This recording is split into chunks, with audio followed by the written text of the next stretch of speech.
الله الله الله الله ما لنا مولى سوى الله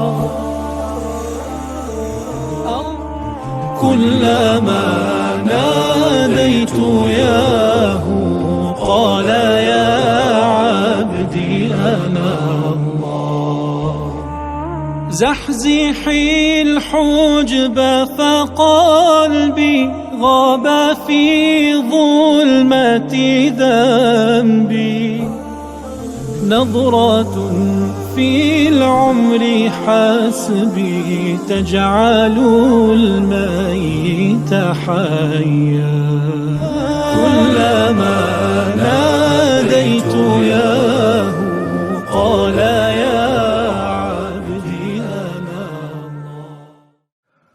الله.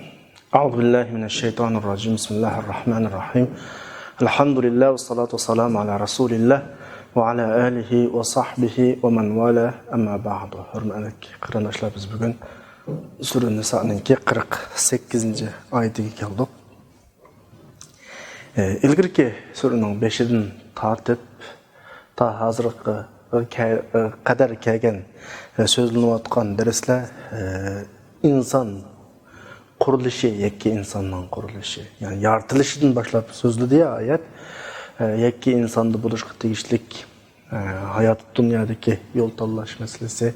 Andikin insonlar birga kelgandan keyin mayli oila munosabati bilan, dada-bolalik munosabati bilan, er-ayollik munosabati bilan, xulum-xo'shlik bir ijtimoiy to'p shaklda birga kelgandan keyinki aloqador masalalarga bir qator hukmlarni, ta'limotlarni bergandan keyin Allah subhanahu va taolo jamiyatningki sog'lom bir shaklda oxirgi nishonga yetish uchun kerakli bo'lgan masalalarni, u jamiyatdagi olimlarningki, kitob bilganlarningki, kitob ahliningki qanday qilishga tegishli masalalari haqida bizga ma'lumotlarni berib kelayotgan. Bugungi darsimiz mushu yo'ldagi eng negizlik, eng muhim bo'lgan bir asosiy prinsip masalasi o'rtaga qo'yilyapti qarindoshlar. Ya'ni asosiy prinsip degan nima deb so'g'a vaqtimizda buni eng oddiy tushundirsak, kechigilolmaydigan ish, voz kechgilolmaydigan ish, o'xshamagan ko'z qarashlarni sig'dirolmaydigan ishni asosiy prinsip deymiz. O'xshamaydigan ko'z qarashlarni sig'dirolmaydigan ishni asosiy prinsip deymiz. Yani bu yerdeki o'xshamaydigan ko'z qarashlarni sig'dirolmaydigan, voz kechgilolmaydigan, agar onunga ihlol qilganimizda, onunga qarshilik qilganimizda kechugil bo'lmaydigan darajadagi islomning asosiy prinsipi, hayotning asosiy prinsipi qaysi desa, Alloh subhanahu va taoloni bir yakka yagona deb e'tiqod qilish, hech qanday narsani mayli ibodat va boshqa taraflarda Allohga shirk keltirmaslik. Alloh subhanahu va taolo bu haqda bu oyatda shunda deyotdi: "Innalloha la yaghfiru an yushraka bihi va yaghfiru ma duna zalik liman yasha va man yushrik billahi faqad iftara ithman azima." Alloh subhanahu va taolo o'ziga shirk keltirilishni asla kechirmaydi. Ammo undan boshqa gunohni, ondan başka cinayetni xalqan adamni kechirdi. Kim Allohga shirk keltirdi ekan, ig'ir darajada naydi büyük bühtan to'qigan bo'ladi. Müşakelga vaqtda biz Resulullah'ның ba'zi hadislerini eslab qolamiz. Rasulullah so'raldi, iymonning bizga beradigan qarshiligi nima? Biz iymon aytsak, iymon bizga nima beradi degan savol so'ralgan vaqtda jannat. Men qala la ilaha illalloh dakhala al-jannat. Bu şekilde javob berildi qarindoshlar. Undan boshqa Osmon radhiyallohu anhuning Rasulullohdan rivoyat qilgan bir hadisi bor. Men mata va huwa ya'lamu annahu la ilaha illalloh dakhala al-jannat. Kimki Allohdan boshqa iloh yo'q deb bilib o'lib ketsa, jannat kiradi degan hadislar bor. Yani müşahidislerini anlayan vaktimizde biz biraz yani şaşırgan, yani biraz bizde bir xil g'iribsirash ahvoli ko'rilgan. Bir adam La ilahe illallah deb qo'ysalar, Allohdan boshqa iloh yo'q deb qo'ysalar, jannatga tig'ishvarmi? Bu qadar balki hech qanday ish qilmasa, masalan, yuqorqi hadisning mazmuni bo'yicha uningga jannat beriladigan darajada bu qanday masala? Biz kichik vaqtlarimizda yoki boshqa vaqtlarimizda aqlimizga sig'dira olmagan. Ammo masalani texmo tushunishli bo'lsin uchun ba'zi misollarni keltirishga muhtoj. Qanaqdir Alloh subhanahu va taologa oid masalalarda boshqa birini o'xshatganlik emas, valillahi masalul a'la. Faqat masalani oydinlashtirish uchun bir davlat desak, atrofimizda bir davlat o'g'achqa davlat misol olaylik. Davlatning har xil qonunlari bo'ladi, amr farmonlari bo'ladi. Bu qonunlarga qarshilik qilgan, amr farmonlarga xilof qilgan odam jazolanadi. Lekin u jazo davlat puhrasi deb turib jazolanadi. Jazomu ma'lum doira ishida bo'ladi. Xil ig'ir jinoyat bo'lsa-mu. Ammo illaki bir ishqa jazo yo'q. U o'zimi davlatga qarshi chiqish. Ya'ni u vaqtda uni davlatning puhrasi deb qaramaydi. Buni normalda xiyonat, vatanga xiyonat degan bir o'lcham bor, bir atalg'u bor. Shu atalg'u bilan bu odamga jinoyat bekitib o'tmaydi. Jazo bekitib o'tmaydi. Vatanga xiyonatning jazosi shu o'lim. Sen vatanga xiyonat qilgan odamdan hech yaxshilik kelmaydi degan bir shaklda. Biz mushnoqni misolga so'zlayapmiz ya, o'ylaganimizda boshqa har qanday jinoyat, masalan, uningki poraxo'rlik jinoyati, o jinoyat, bu jinoyat hammasi vatan puhrasi degan chek ichida, doir ichida turib o'tkazgan xatolik sifatida muomala qilinsa, ammo davlatga qarshi chiqqan hamon uning jinoyati bunda jinoyat qatoridan buna buyuk xiyonat qatoriga o'tadi. U anda jazosi berilib bo'ldi qilinadigan yoki afu qilinib bo'ldi qiladigan doiradan chiqib ketadi. U yo'q etilishi kerak. Bugungi atrofimizda ko'rayotgan ahvol bu. Endi biz o'zimizning temizga qaytib kelgan vaqtimizda iymonning boshqa amr farmonlari, buyruqlari, cheklamalari hammasi banda, mening ilohim Alloh deb tug'an ramkining ichida bo'lsa, bu kechirgul bo'lgan jinoyat.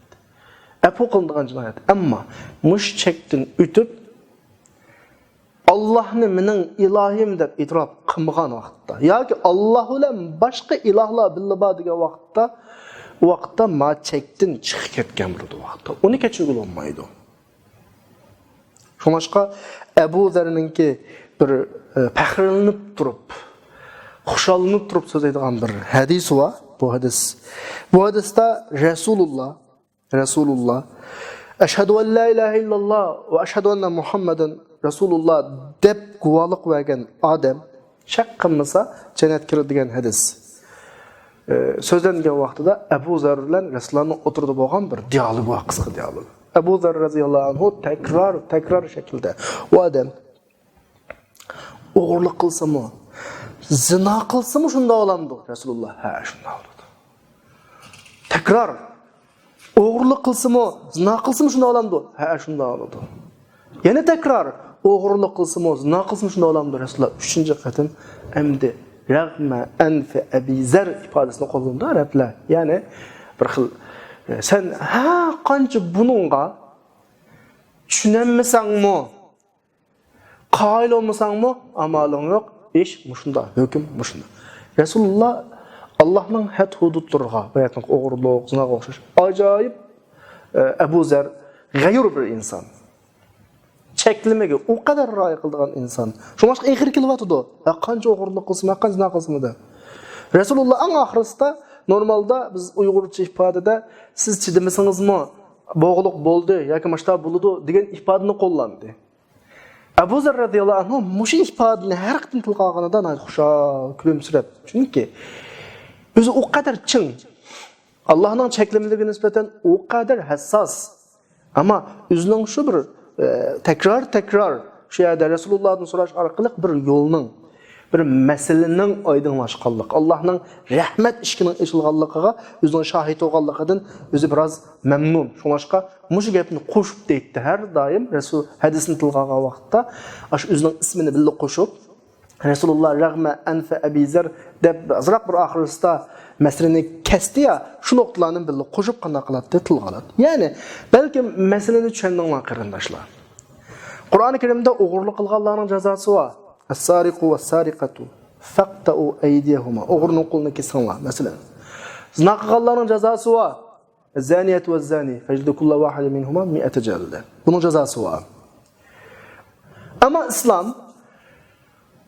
o'g'irlik, zina ve ondan başqa cho'ng kichik jinoyatlarga ma'lum darajada jazoni belgiladi. Hatto ba'zi jinoyatlarning jazosini, kaforatini 5 vaqt namazning ikki jumaning oraliqidagi masalan Ramazonning oraliqidagi bo'lgan ba'zi jinoyatlarni shu namozlar, shu ibodatlar bilan kaforatlanadiganligini Payg'ambar islom qanday qildi, bayon qildi. Ya'ni din ma shaklda bitaraf qildi. Payg'ambar birinchisi as-salatul khams wal jumu'a ila al-jumu'a kaffaratu lima baynahunna ma lam tughshal kaba'ir. Cho'ng gunohlar kelib qolmasa namozlar o'zaro besh namozning o'tirisida, ikki jumaning o'tirisida qilingan kichik jinoyatlar afu qil.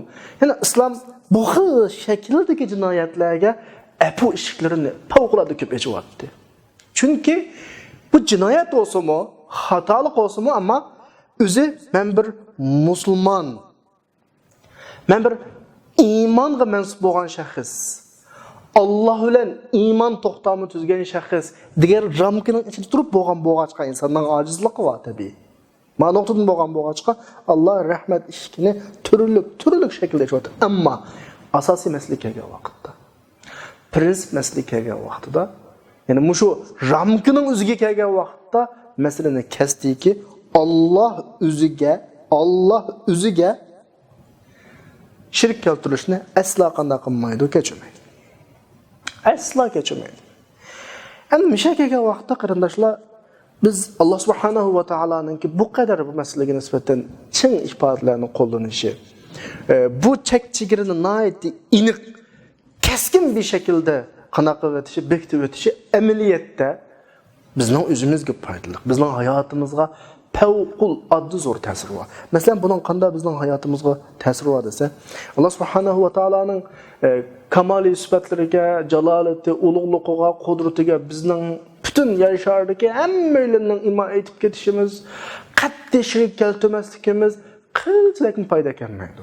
Yoki hech kimning Allohga iymon etmasligi Allohning jalolatini qilchilik paslatmaydi. Ammo Alloh bu qadar chin shaklda bizga buni ta'kidlashi bizning o'zimiz uchun. Qanday o'zimiz uchun? Ya'ni insonning hayotida tek bir Alloh bilan bog'lanishi inson g'urur ato qiladi. İnsonga hurriyat beradi, insonga karomat, sharaf beradi insonga. Eğer bo'lmag'inida Allohga yana bir narsani ishiga, ya'ni insonning hayotida bo'ysunadigan nuqta bir necha ko'rib qolgan vaqtida shu yerda masalan tabaqaga aylanish, sinfga ayrilish, masalan uning Allohning shirki yo'qligini iborat bir haqiqatdan boshqa insonga bo'lgan ta'siri tabaqaga bo'linish, sinflarga bo'linish, ezilish, qul bo'lish, mash shakllanadigan gap. Amaliyotda qarasanglar butun jamiyatdagi çoğu şu cemiyetinin reis deb atalgan bir en yuqori sinfdagi kishilardan en tön sinfdagi kishilarning hammasi o'rtaq bir nuqtaga bog'lansa, Allah mening egam, Allah mening xoliqim, men Allohdan boshqa hech kimga bo'ysunmayman degan bir shaklga kelgan vaqtida buning ya biz his qilsaqda, his qilmasaqda ko'rinarli bir shaklda bizning ruhiy holatimizga, kundalik turmushimizga favqulodda ta'siri bor. Özünü men bu cemiyetinin xo'jayinlari deb qaragan tağutlaşış tarafga qarab menish ehtimol olgan insonning tağutlaşishini oldini oladi. Men o'xshash inson. En tön odam bilan mening Rabbim o'xshash. Masalan 5 vaqt namoz jamoat bilan o'qiymiz. Masjid kirsak, shu jamiyatdagi cho'ng kichik hammadan o'xshash bir ifoda. O'xshash bir holat, o'xshash bir saf. Bunun biz darrov his qilmaganimiz bilan kichiklarga nisbatan ruhini ko'tarish, cho'nglarga nisbatan tağutlishning, haddida eshishning, zulm qilish tarafga qarab minishning oldini oladigan ajoyib cho'ng ta'siri bor. Shunlashqa 5 vaqt namozni jamoat o'qishning o qadar zarur shaklda ta'kidlanishining sababi bu. Agar 5 vaqt namozni bir jamiyatdagilar bir yerga kelib o'qish fursati bo'lmaganda, masalan, birisi bozorda, birisi xizmatda, birisi ishda, birisi maktabda, juma kunlikda mutlaq ruxsat yo'q. Hamma odam bir qitim yig'iladi bir jamiga. Cho'ng kichik hammasi shu yerda oshkor so'rinda o'zining tek Allohga qul ekanligi, Allohning bandasi ekanligi, Allohdan boshqa hech kimga bog'lanmaydiganligini bir xil avomning oldida, xalqning oldida jakalashu. Bu yerda bir nuqta shakllanadi. Bu yerda hammaning egisi tek Alloh, Allohdan boshqa butun maxluqlar barobar. Hech kimga yo'g'onlik qilmasin, hech kimning din darajasida yuqori emas. Illaki taqvolik bilan yuqori. Ya'ni masala Allohning shirkni qabul qilmaslik masalasi, o qadar masalani tavba etmaslik masalasi, o qadar masalani chingitish aslida bizning jamiyatdagi hammalarning barobarlik, zulm qilmaslik, adli adolat, birisining tağutlashmaslik mush nuqtalargacha o qadar ta'siri bor. Endi biroz mencha tushundinglar deb o'ylayman. Ya'ni bir la ilaha illalloh degan kalimaga nima uchun jannatning mukofot beriladiganligining maqsadini mencha endi tushundinglar. Nima uchun agar mushu cheklama buzilgan vaqtida, buningga xiloflik qilgan vaqtda buning jinoyatining inalloha la yaghfiru ay yushraka bihi ning sababini shu vaqt tushunasizlar. Va endi undan boshqa va yaghfiru ma duna zalika liman yasha undan boshqa jinoyatlar xususiy shaklga bevosita ta'sir qilishlar. O'g'irlik qilib qolsam, men va molning egasi. Agar men jazolansam, mol egasiga qaytarilsa, masala tugaydi. Masalan, va boshqa har xil jinoyatlar, cho'ng ramkaning ichida yuz bergan har qanday jinoyat shirk keltirishga o'xshash asosiy yo'lni buzmaydi, asosiy eqinni yo'ldan chiqarib etmaydi. Ishni realistin qanday qilmay chiqib, xuddi bir poyezdda ketayotgan ishlarga o'xshash. Poyezdning ichidagi har qanday ish poyezdga ta'sir etkazmaydi. Ammo poyezdning relisiga chaqilsang, yo'linishiga chaqilsang, mana kechirib olmaydi. Deganga o'xshash bir xil ifoda bu yerdan chiqadi qarindoshlar. Masalan, buning misollaridan birisi Vahshi, hammanglar bilasizlar. Hamza radhiyallohu anhuning qotili. Rasulullohning qishig'a panohlik tilab keldi. Bilasizlar, Qur'oni Karimda panohlik tilab kelgan mushriklarga panohlik berish haqida ta'limot bor. Uhud g'azotida Hamza radhiyallohu anhuni o'ldirgan Rasulullohning tog'isini dedik ya Muhammad sallallohu alayhi vasallam, men panohlik tilab keldim. Menga panohlik bergin, men Allohning kalomini anglay. Oyatda shunda bir shaklda ifoda bor. Rasululloh dediki, asli panohlik tilmay kelgan bo'lsang, men buni ko'nglimdan yaxshi ko'rdim, chunki Hamzaning qotili Rasulullohga eng suyimli kishining qotili jazosini chekish kerak degandek bir tuyg'uludi endi. Ammo sen panohlik tilab kelsa, tamam, sen mening panohligimda Allohning kalomini anglagan qadar. Deylik, Vahshi dediki, men Allohga shirk keltirdim.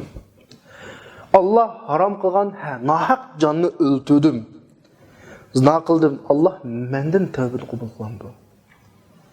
Payg'ambar jim turdi. Shundan keyin tushdiki, Sura Furqondagi 70-69-70-oyatlar.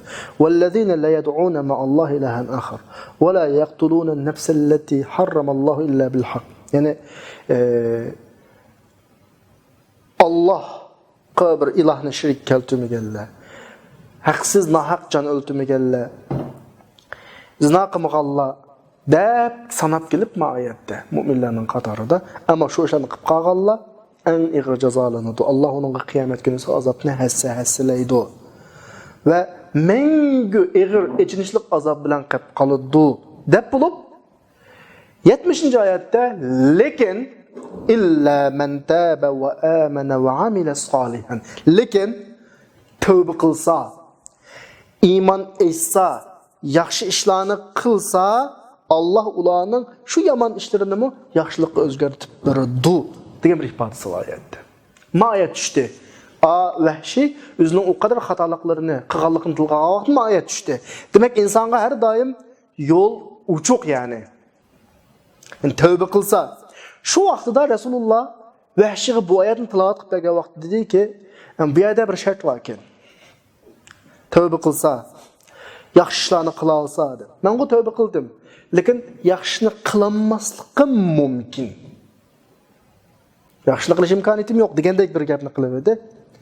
Yana bir oyat tushdiki, biz hozir o'qigan oyat, Sura Niso'ning 48-oyati. Allah o'ziga shirk keltirilishni kechirmaydi. Undan boshqa hammani kechiradi. Qarangmi? Men tövbe qildim, lekin yaxshi ish qilolmasligim mumkin. Endi xatoliklarim dedi. Anını tövbe bilen keçirildi ya, şirkmi tövbe bilen keçirildi. Biz yuqorqi oyatni bir narsa eskartib qo'yishim kerak. Tövbesiz keçirilishning gapi. Dema, ma oyat cho'p. Shirk tövbe qilsa keçirildi. Ammo shirkdan boshqa qanday gunoh, hatto tövbesizmi insonning qilgan yaxshilikdan keçirildi. Rasululloh buni tilovat qilib bergandan keyin dediki, oyatda Allah xolgan kishiga keçirdi degan ifoda o'g'achqa Vahshiy dediki, Allah meni xolmay qolsichu. Allah meni xolmay qolsichu. Masalan, undan keyin bir oyat Sur Zumarning 53-oyati. Oyat dediki, "Qul ya ibadiyallazina asrafu ala anfusihim." O'zingizga zulm qilib, nurg'un xatolik o'tkazayotgan ey bandalarim, sizlar Allohning marhamatidan umid uzmang. Allah gunohlarni hammasini afv qiladi. Bu qata shaklda oyatga munosabatlik taraf bo'lg'achqa bu voqealikning hammani so'zlagan bo'ldik. Ya'ni inson shirkdan boshqa qilgan har qanday jinoyati insonning qilgan ba'zi yaxshi ishlar bilan kechiriladi, hatto tavba qilmasmi kechiriladi. Ammo shirk aslo kechirilmaydi. Illaki nima bilan kechiriladi? Tavba bilan undan keyin kechiriladi. Ya'ni masala men bayatım degandek tekrar bunu sizlarga asiltish maqsadi da'vat emas, asosiy prinsip so'z timi so'g'an vaqtda buni aytdi. Keskin masala. Kechirilmaydi, jinoyati og'ir. Ammo shuningga chaqilmagan shaklda qolgan ishlar Alloh subhanahu va taoloninki marhamati bilan qanday qiladi? Kechiriladi. Bu Allohdan bandaga Allohning bandaga bergan bir marhamati. Mushu nuqtaga kelgan vaqtda men bir narsani asıltib qo'ya qarana shu munosabat bilan bir odam bir xatolik qildi. Allah o tövbe qildi masalan. Allah uni kechirdi. Qur'ondagi yuqoridagi oyatlarning ifodasi shu. Hamda biz şu adamның şu ötküzgen cinayet bilen o adamni mengi qarlaverishimiz to'g'ri emas. Masalan, birisi o'g'irlik qildi, tövbe qildi, o'g'irlik qilgandan keyin biz kunlar o'tgandan keyin uni ayibligimiz kelgan vaqtda uning o'g'irlik qilganligini asl tutib uni ayiblash asla va asla to'g'ri emas. Allah kechirdi degan ekan, tugdi degan gap bu. Ma'siyat egilari, ya'ni ma'siyat tushib qolganlar o'zining ma'siyatidan qanaqagandan keyin, tavba qilgandan keyin ularning o ma'siyatlardan hech aqs qolmaydi. Ularni o ma'siyatlarni tekrar ayiblash yoki shu ma'siyatning xorligiga ularni cho'gizish bu balkim bizni gunohkor qilib qilish mumkin. Nima men buni deyman desa? Chunki oyatning oxirida fa ulaika yubaddilullohu sayyiatihim hasanat. Agar haqiqiy tavba qilib Alloh qabul qilib qolsa, uning qilgan yomon ishlaklarining hammasiga jazolanish emas, shu ishdan tavba qilganlik tufaylidan butun ishlarning hammasi yaxshilikqa o'zgartidi degan bir nuqta o'g'achqa, dahi ular biz ayiblagan bilan qiyomat kunisi darajasi bizdan oldimizda bo'lishi mumkin. Ham oyatning o'ziga kelaylik qarindoshlar, oyatning oxirisida وَمَنْ يُشْرِكْ بِاللَّهِ فَقَدْ اِفْتَرَى إِثْمًا عَظِيمًا. Kimki Allah'a şirk keltirdikken bu büyük bir töhmetni to'qqan bo'ladi dedi. Oyatda qo'llangan ifade ism, iftara ifodasi va töhmetdan to'qidi, yolg'ondan to'qidi degan ma'no va mushakil vaqtda nima uchun büyük töhmet, büyük iftira deymiz buni desa? Chunki Alloh subhanahu va taolo o'zining payg'ambari orqali dunyoga jakoladi. La ilahe illallah deb jakoladi. Ta hozirga qadar Allohdan boshqa ilohi yo'q degan bu chaqiriqqa qarshi shaklda mana men bor Men ilah deb ortaga chiqib bakkan birisi mi yok? Birisi mi yok hatta? Demek la ilahe illallah deganning o'zi, mushuni jakalanganning o'zi, men osmonni yaratdim deb jakalaganning o'zi, men insonni yaratdim deb jakalaganning o'zi, dunyoning egisi men deb jakalaganning o'zi, qiyomatning egisi men deb jakalaganning o'zi va buningga qarshilik hech kimning ta hozirga qadar men o'zimni yaratdim yoki men palonini yaratdim ya men dunyoning egisi oxiratning egisi deb o'rtaga ikkinchi bir da'vochining o'rtaga chiqmaganligining o'zi masalaning nayta oshkora aniq munozir talab qilmaydigan masala ekanligini ifodalaydi. Bu nuqtadan Allohga shirk keltirish ochiq, oshkora, nayta ig'ir bir tuhmat hisoblanadi qarindoshlar. Oyatning mazmuni shu bo'lishi mumkin. Vallohu a'lam. Ondan keyin Allah subhanahu va taolo asosiy masalani tilg'ab bo'lgandan keyin 49-oyatda yana masalani ilgirki oyatdagi o'xshash yahudiylarga va yahudlarga o'xshashlarga qaratyapti. Bu ahli kitobning bu qadar oyatlarda ko'p tilg'ilinishi chunki masalaning ko'pinchisi mushkil shakldagi insonlar ichidan chiqadi. Hatto bizning oramizda bor ko'pincha masala azroq bir masalani tushunmayman deb qaragan, o'zini azroq ma'lumotim bor deb qaragan kishilardan chiqib oladi. Ya'ni bunday aytgan vaqtda aramizda o'zi salohiyat olmasmi, o'zini olim yoki ulamo, molla deb atov Allohdan ko'p masala chiqadigan bo'lgancha Qur'on bu nuqtani alohida ta'kidlagan. Davatudu alam tara ilallazina yuzakkuna anfusahum balillahu yuzakki man yasha va la yuzlamuna fatila. Sen qaramadыңmı Rasulullah xitob qilib, atrofidagi bo'layotgan ishlarni shahid qilib turib davatuduki, o'zlarini aqlab, o'zlarini ön planga, ya'ni birinchi o'ringa chiqargan kishilarga qaramadыңmı? Alloh xalqqa odamni aqlaydi. Kimning loyiq, kimning loyiq emas, kimning oq, kimning qora ekanligi Allohning nazaridagi ish. Alloh ularning davogan bilan ubunch qiladigan ish yo'q. Alloh hech kimga zulm qilmaydi. Qilgan amallari hammadan to'liq mukofotli va la yuzlamuna fatila. Qilchakma zulm qilinmaydi deydi. Biz ilgirki darsda deb o'tgan qarindoshlar. Alam tara qarmidingmi ifodasi xuddi Rasulullohning atrofidagi bo'lib amaliy ishlarni pok bilan o'tirib qo'ygandek bir ifoda. Mana qarasanglar. Qarag'udak bo'lsak, shu vaqt Yahudlarni misol qilyapti-ya, oyat shuni qaratyapti-ya. Yahudlarning da'volaridan birisi Sura Maidaning 18-oyatida aytilganlik, nahnu abnaulloh va ahibbauhu. Biz degan Allohning bolalari, Allohning eng suyganlari biz. Mashakil yuqori darajaga chiqaradi. Bularga raddiya shu adlam keliglik. Qul falima yu'azzibukum bi dhunubikum bal antum basharun mimman xalaq. Agar siz haqiqiy tanlangan bandalar bo'lsanglar, nima deb sizni azoblaydi? Unda o'z o'tkazgan xatoliginglar tufaylidan normal inson sizlar. Ondan başka davalarga qarab baqadaki olsak, la yadkhulul jannata illa man kana hudan aw nasara. Yahudlar jannatga Yahudi kirib desa. Xristianlar nimaga jannatga Xristian kirib deydi. Buni o'zini manda shaklda aqlaydi. Manda shaklda o'zini oldin qatoga qana qiladi, chiqiradi. Qur'on buni butun keskinlik bilan qana qiladi, rad qiladi. Bu degan batil, yo'lsiz bir shaklda o'zini aqlash. Ammo o'zini aqlashning hammasi xatomi? Tabii yolluk bir şekilde özünü aqlash nima emas, xato emas. Masalan bir misol olay. Biz bir kemida ketyapmiz. Bir dengizda. Kemining haydayotgan kapitan biraz kemi haydash mahorati bo'shroq. Normalda tamam haydab ketyapti, ammo dengizda buran chiqib kemi cho'kib ketish ehtimoli bor. Shu vaqtida o'tgan yo'lovchilarning ishida o'zini mushu kemini mushu buran chapqunda, mushu dolqindan sog'-salomat olib chiqib ketalaydiganligiga ishonchisi bo'lsa, o'tirg'i chiqib o'zini aqlasa bo'ladi. O'zining salohiyatini o'tirib qo'ysa bo'ladi.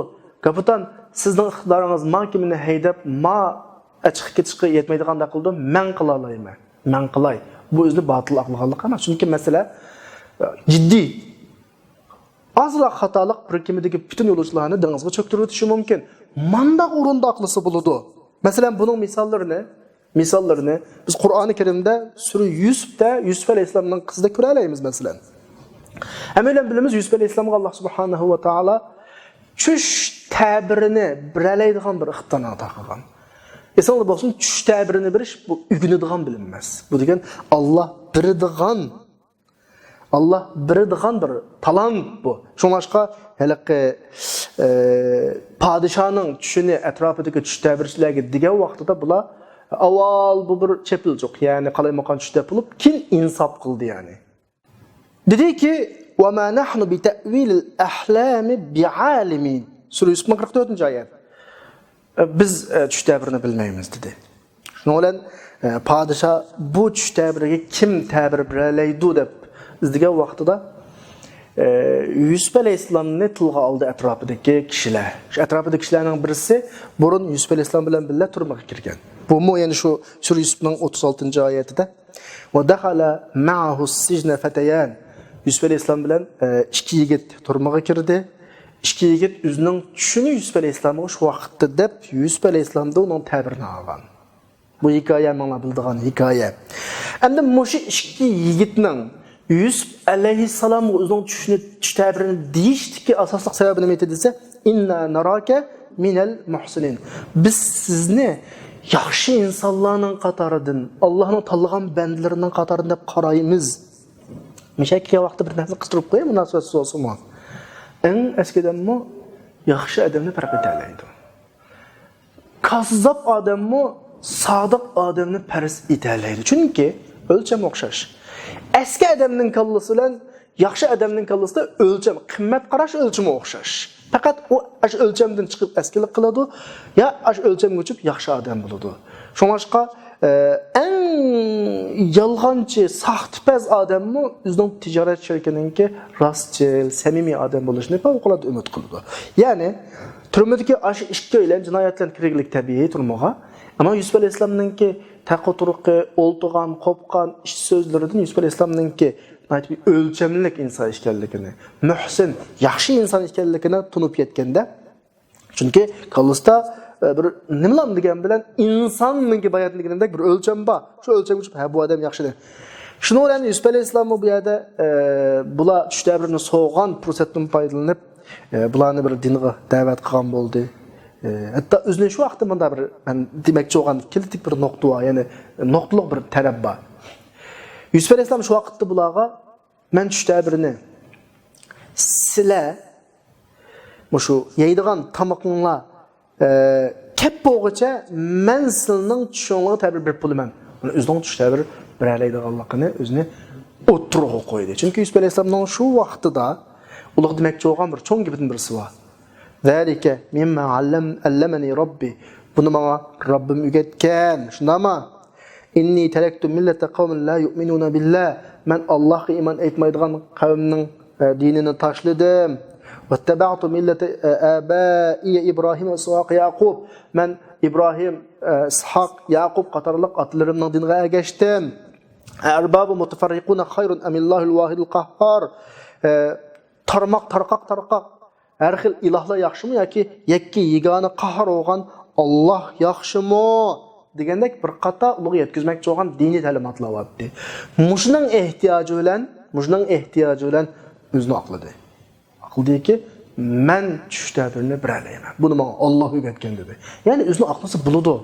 Lekin ash aqlash loyiq o'rinda va aqlashni qana qiladigan, taqozo qiladigan o'rinda. Bu bir misol. Yana bir misol. Yusuf alayhissalom padişahning qishig'i padişahning tushiga ta'bir berdi. Oldimizda 7 yillik mo'lchilik qildi.